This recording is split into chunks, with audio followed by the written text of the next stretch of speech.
Welcome to GV247.tv, the Global Vision Channel, a non-profit web TV channel bringing biblical perspective to the world in which you live. Hello and welcome to the weekend show with me, Deborah Menelaus, and today I have a special studio guest, and that's Dr. Julie Maxwell. Hello, Julie. Hello. Lovely to meet you. Julie is going to be speaking on a subject that's very close to the hearts of many of our viewers here. As some of you may know, Stuart and I have been working on a documentary on the transgender issue, and Julie she knows quite a bit about it, and there are many questions that come in from parents wondering how to deal with certain aspects of what's being brought into the schools on what we're calling the transgender issue. And Julie is very well placed to give the answers to some of these questions. Now, Julie, you are a doctor. You can tell us about your medical qualifications. You're a paediatrician, yep. And I'm pretty sure that's what they call it in Australia, the US, South Yep. Africa. You're still a paediatrician. Just spelt differently. That's right. You're school governor, and you have quite a lot of experience in these matters. So, Julie, could you tell us how young are children being presented with the option to possibly change their gender, and maybe tell the viewers how exactly this often comes about through the school system? So in the school system, children are increasingly being introduced to simple storybooks which imply to children that they can choose whether they're a boy or a girl, that it's not dependent on your biology and your body, but actually dependent on how you feel. And that's been introduced even to preschoolers at a very young age, when developmentally children believe they can kind of be anything, and they can choose what they want to be. Sometimes children want to be cats, dogs, unicorns, whatever it might be. And if they're told they can actually be the opposite sex, then they will believe they can be. I'd been thinking about this. I know somebody else interviewed had mentioned, really what happens with body dysphoria or body dysmorphia? What happens, when we have a teenager who thinks they are too fat or too thin and they hate their body shape? How do we deal with that? So when a teenager thinks they're too fat or too thin, or too tall or too short, or whatever it might be, then we help them to deal with how they are. We might help them to be a bit more healthy or something like that, but generally we would help them to accept who they are.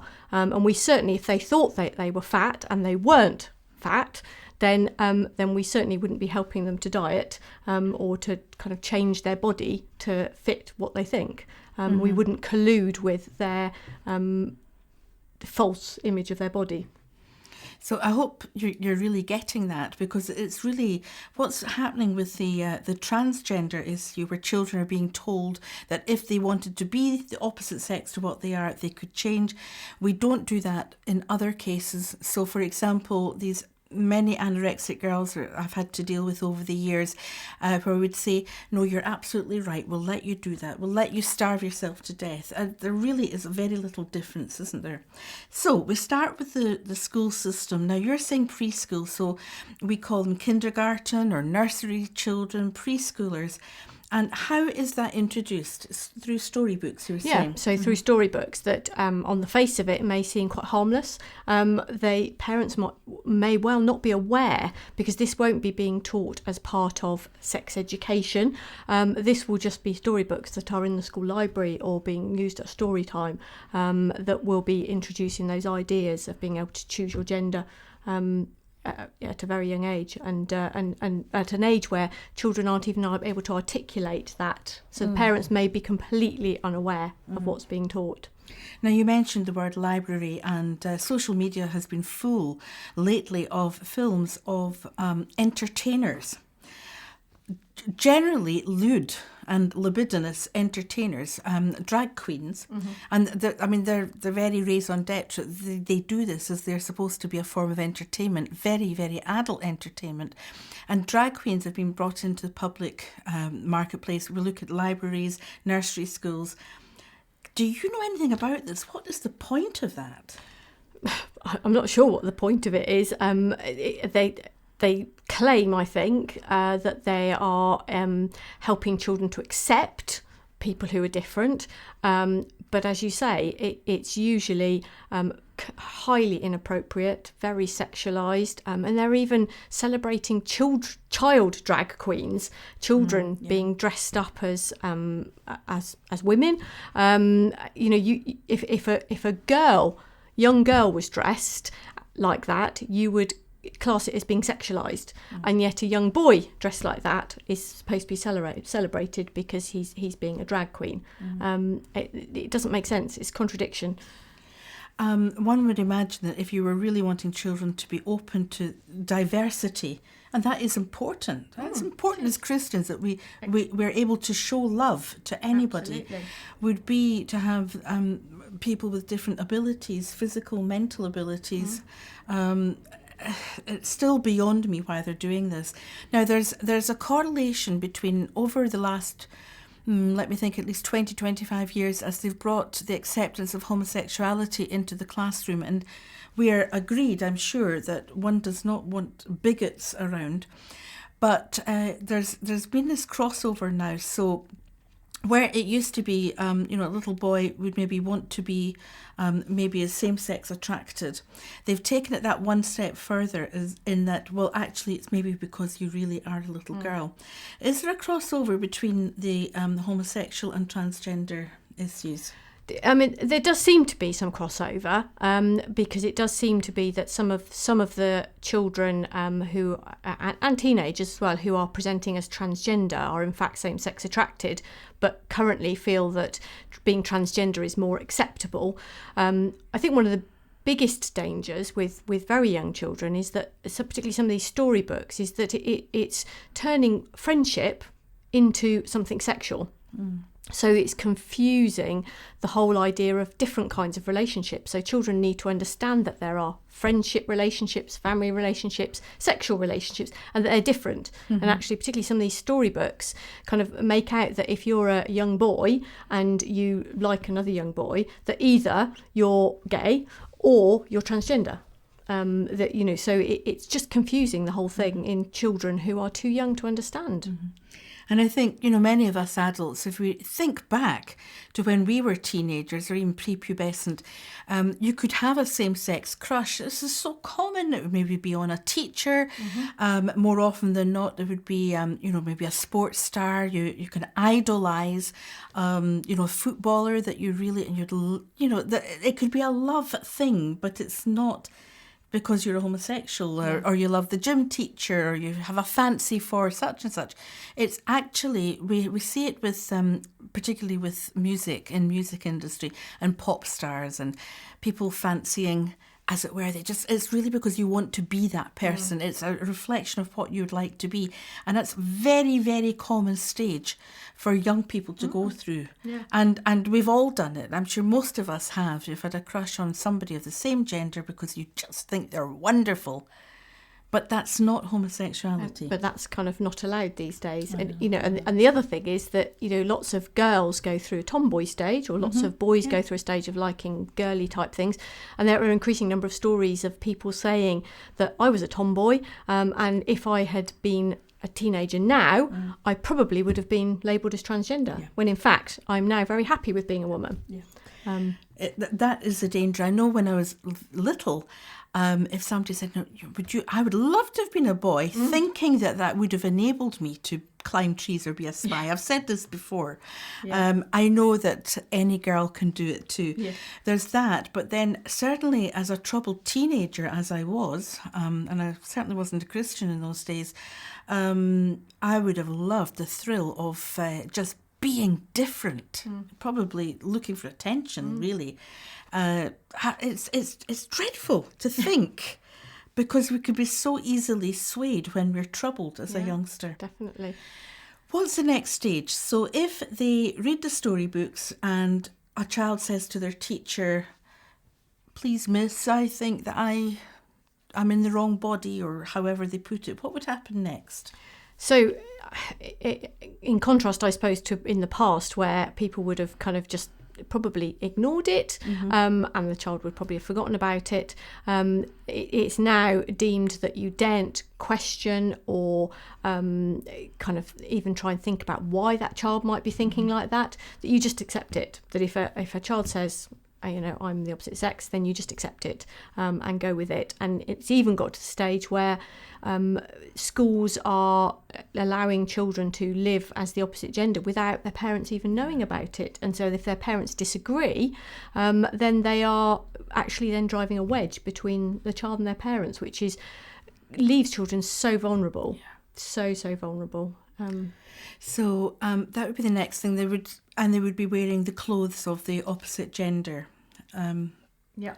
What happens now when we approach puberty? Because there's a lot of talk, and we've interviewed a number of geneticists and scientists and doctors on giving young people puberty blockers, which obviously stops them from developing sexually in their body and so on. So could you explain that to us? What happens next? So what the sort of the current practice is that when a child starts to go through puberty, and if they feel that they are the opposite sex, that can be quite distressing for them.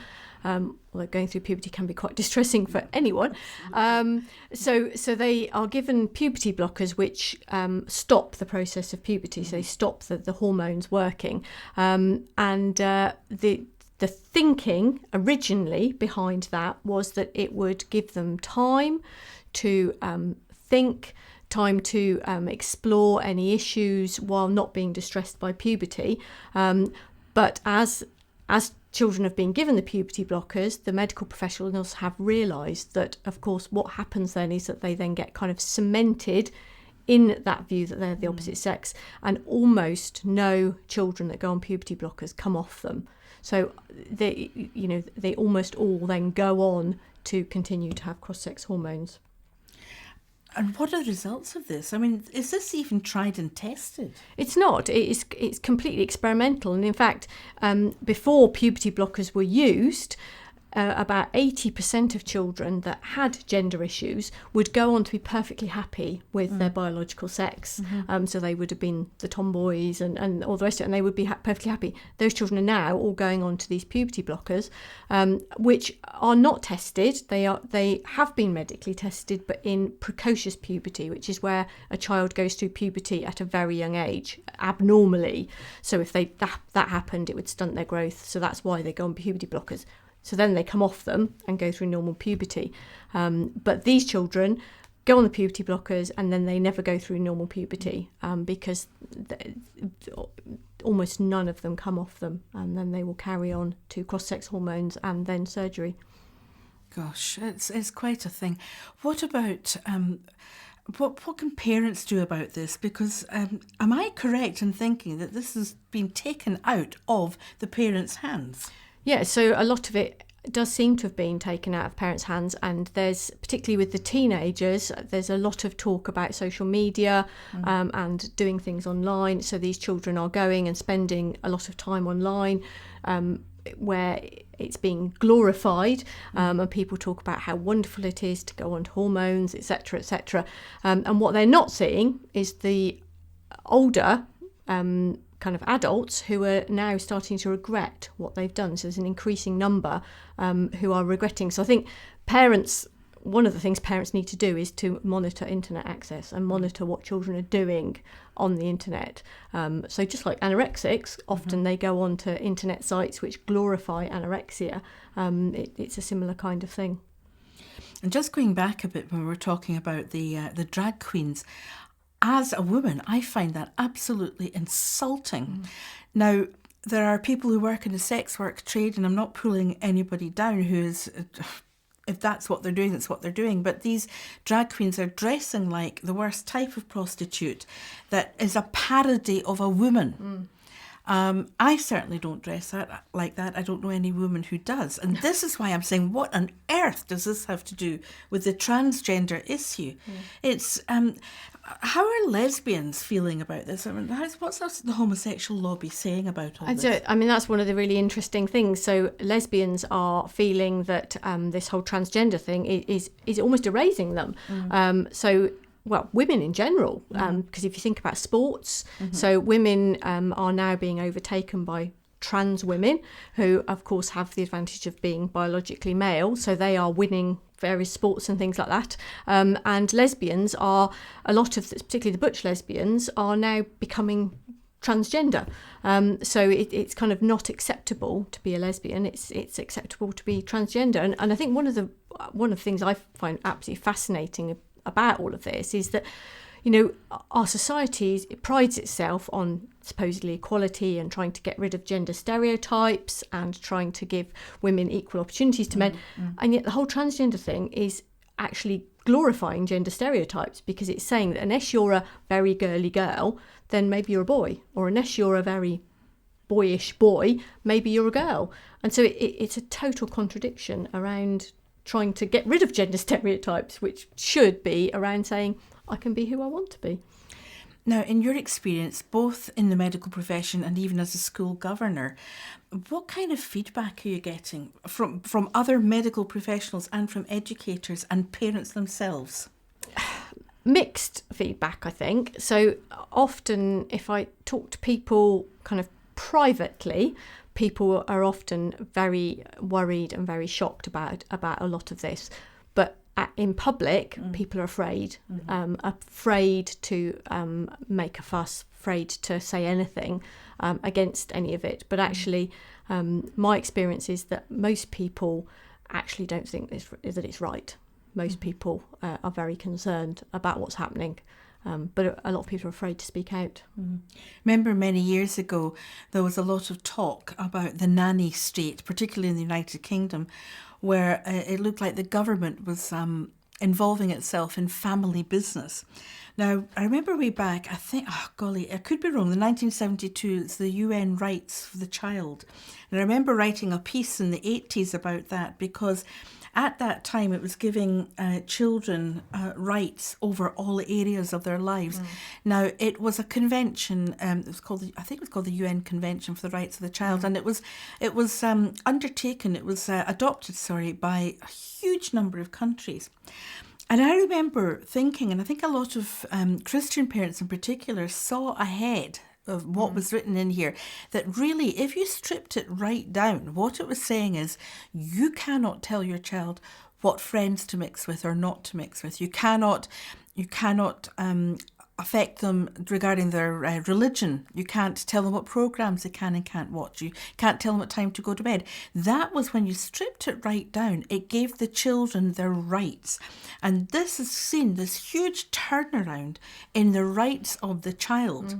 Now, in Scotland, we've been battling having the government appointing a named person to look after your child. This is absolutely shocking. Now, having said that, yes, there are very, very sad situations where children are neglected and so on, but look, get that sorted out first, one would imagine. Put more social workers on the cases. These poor social workers are absolutely worked off their feet, and this is how a lot of tragedies happen, is because they are missing. They're missing cases that are out there. But instead, the government has been getting involved in how we bring our children up. So this has become a legal issue. And one of the problems that we've had, even talking about the transgender issue, even talking about creation and evolution, Julie, we have a struggle getting great academics to speak on it because they risk losing their jobs. So the ones who have been happy to come in front of the camera are those who are very secure in their jobs for whatever reason, or they've retired. So how about yourself? I mean, how does this affect you?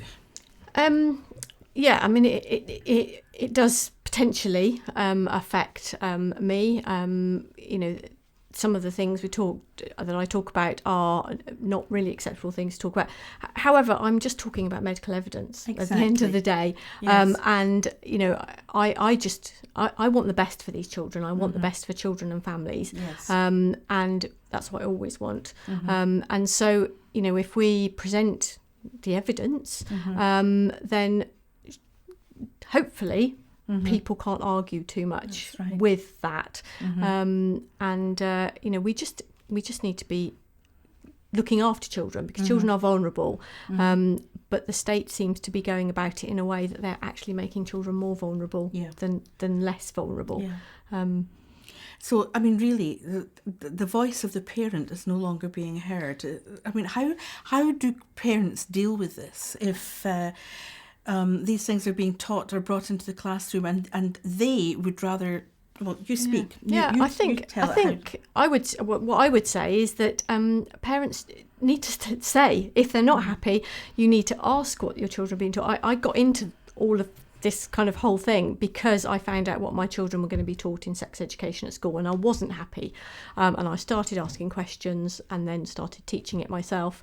We need to ask the questions. We need to know what our children are being learning. We need to get involved, become school governors, get involved with what's going on in the schools, find out what's being taught, so that even if then they are taught things that you're not happy with, you can then counterbalance it if necessary. But if you don't know what they're being taught, you can't do anything about it. Now, you also work for a particular charity which goes into school and is invited into school to give sex education to children.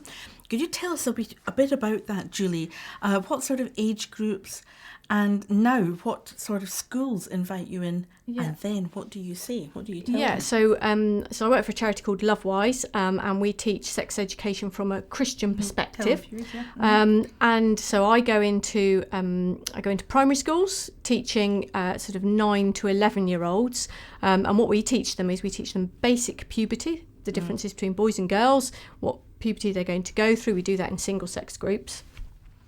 We talk about marriage, and we talk about how babies are conceived in a very basic way. So not too much detail, no videos, and particularly talking about how babies develop, which the children absolutely love.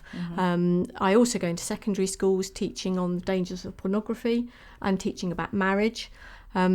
Most of the schools that I'm able to get into are Catholic schools, but I do go into a Church of England school and one non-faith school, which is a special needs school that I go into. So I'll bet the doors are closing down for that as well. Because we feel very strongly that we will only teach about conception within the framework of marriage, which is quite unpopular. Although, when you ask a class of 10-year-olds or even 11 or 12-year-olds, who, if they would like to get married one day, 95% of them will put their hands up and say they want to get married. So they need to learn what marriage is, even if it's not fashionable. And their understanding of marriage, even now, would be to somebody of the opposite gender, the opposite sex. Their initial, because that's what most, those with same-sex attraction are a very small percentage. We need to make sure that we're, understanding of those people, and that we give them all the care that they need. But the majority of children are going to grow up to be heterosexual. So therefore, that they need to understand that. And additionally, they need to understand that if they are in a same-sex relationship, that, things like having babies become tricky, to say the least. You need a man and a woman to have a baby. Are you able to teach about contraception? We don't teach about contraception. Obviously, in Catholic schools, we're not. But I would talk about contraception in the context that it doesn't protect you as well as people say against pregnancy, and it certainly doesn't protect you very well against sexually transmitted infections, because people are under the misconception that condoms are 95% reliable, which is a statistic that talks about against pregnancy in adult married couples, so not in teenagers, and actually for sexually transmitted infections, depending on which one it is, it's between 40 and 60%. Wow. And children, teenagers, adults don't understand that, and they need to, because they're relying on it to protect them, and it's not safe sex at all. What do you think of, I've had parents ask me if it would help if they write to their local member of parliament. Again, whatever the equivalent is in your country as you're listening. Are there still people out there, still people in Parliament, in government, who care about these things? There are, yes. Sadly not my MP, but there are MPs that do care about this. And so, it's always worth writing to your MP because you never know. They might listen to you. And, the more MPs that are willing to listen and to do something, then the better. So, yeah, it's always worth writing. So we see that this is very much a sign of the times. Do you sense yourself that it is more and more to do with the state having control over how we live our lives? It certainly does feel like that. And I think so many parents feel that they're not able to have control over their children, and I think that part of that is because the state has actually taken it away, and so parents feel helpless. Thank you very much, Julie. And folks, thank you for watching this week. It's been a short series just looking at some of these very serious issues, and you'll be able to find out more on our ethics channel, and of course there's the genetics and so on. There's plenty there. But I think a lot of this goes back to the creation versus evolution thing. If we have evolved from sludge, you really don't have much value. And I think we brought that out when we looked at what Dr. Tommy Mitchell was speaking about in one of our earlier programmes, about hope for young people. They have so little hope nowadays because of, just the way that the world is. So anyway, people, stand fast. So thank you again, Julie. We'll be back next week. So please do keep writing in. Send us your questions. Tell us what you'd like us to speak about. And don't forget, there's going to be news about the new channel platform coming up soon. Remember your GV247 cards, folks. Do hand them out to people who have questions and don't know where to go for the answers. If they won't go to a church and they won't open a Bible, we're here for you to help in any way we can. So thanks again for tuning in. Bye-bye just now. Bye.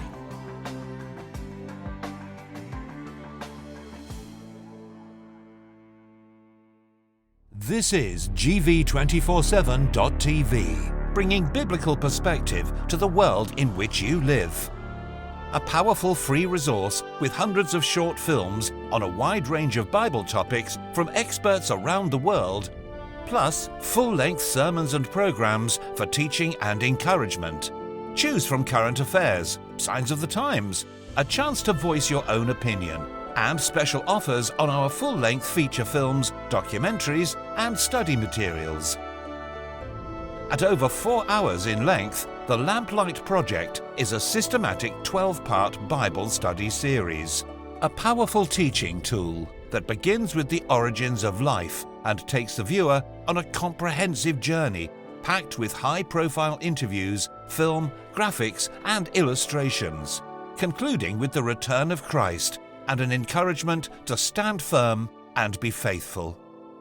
Complete with a free study guide download for both personal and group study, this powerful interactive guide connects to over 1,000 programs with expert interviews on GV247.tv, our free service web TV channel.